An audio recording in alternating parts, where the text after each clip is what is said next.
à tout ce qui peut porter malheur à notre pays. Vous entendez ici, là, des rumeurs, des vendeurs d'illusions. Ils disent le 20 décembre, ils vont attaquer l'espace du Grand Katanga. Ils vont attaquer la 22e région militaire. Regardez ces enfants. Si le 20, il y a des troubles, on n'allait plus les revoir.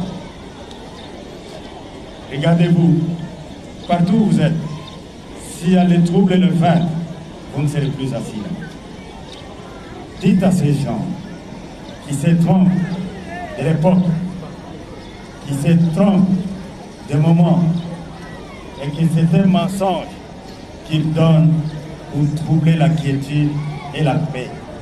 Parce que aujourd'hui, moi devant tous ces officiers assis, et devant toutes les troupes que nous commandons, nous n'allons plus accepter que quelqu'un entre dans cette ville et dans le vide de tout ailleurs pour troubler la sécurité. Je n'accepterai jamais. Je serai dur, très dur, plus dur que ceux qui ont commandé avant. Il n'y aura pas de blague, il n'y aura pas de parole. Évitez donc d'être complice de tous ces gens. Ils ne sont pas habillés en tenue militaire. Ils sont habillés comme vous, en costume, en cravate, en robe, en pagne. Donc on ne saura pas les distinguer des bons citoyens. Voilà pourquoi vous avez l'obligation d'être du côté de votre armée pour dire à ces gens-là, vous vous trompez d'époque. Nous n'avons pas besoin de la guerre. Nous avons besoin de la paix pour construire les écoles, pour construire les routes, pour construire les maisons, pour construire les hôpitaux, pour construire tout ce qui doit favoriser le progrès et le développement de notre pays. Nous avons besoin de la sécurité pour que chacun, les mamans vont au champ, les papas vont au travail qu'ils font, les enfants à l'école, que chaque personne fasse ce qu'il peut faire. Nous n'avons pas besoin de troubles qui importent le malheur. Voilà le message que je donne à vous pour le transmettre à toute votre population. Dénoncez tous les criminels. Dénoncez tous les traîtres, que ce soit parmi les civils, que ce soit parmi vous les officiers. Je profite de cette occasion pour vous mettre en garde. Il y a ce bruit-là qui continue à être propagé.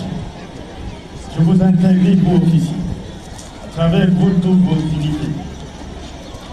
Si quelqu'un d'entre vous est accusé de complicité avec l'ennemi, il sera fusillé. La peine de mort est restaurée. Elle est d'application. Vous êtes donc prévenus. Si vous êtes accusé, vous êtes dénoncé de complicité avec l'ennemi, de trahir votre pays, vous serez fusillé. Les temps ont passé. Les moments ont changé. Je vous appelle à la loyauté, à la fidélité et au courage, au sacrifice pour défendre votre pays. Ainsi, Monsieur le directeur de l'école primaire Boulogne, je vous dis merci parce que vous avez eu le courage. Lorsque le vice-premier ministre et ministre de la Défense est arrivé en ces lieux, vous avez pris le courage de dire, Monsieur le vice-premier ministre, venez visiter l'école et les conditions déplorables dans lesquelles nos enfants sont venus. Le vice-premier ministre a écouté votre demande. Si vous avez fait plusieurs demandes, vous auriez pu obtenir plusieurs solutions.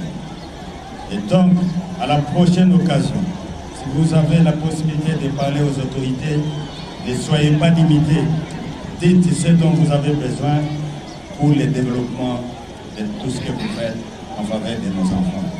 Je vous dis merci et en ces lieux, je voudrais vous appeler devant l'Assemblée pour recevoir symboliquement ce que le vice-premier ministre, le ministre de la Défense a ordonné de faire pour vos enfants. À la longue, Si vous avez besoin de construire des maisons, ne cherchez pas toujours les ingénieurs civils. J'ai des ingénieurs civils parmi les jeunes. Si vous avez besoin de construire vos hôpitaux, vous avez besoin de faire quoi que ce soit qui relève de la technique et de la science, votre armée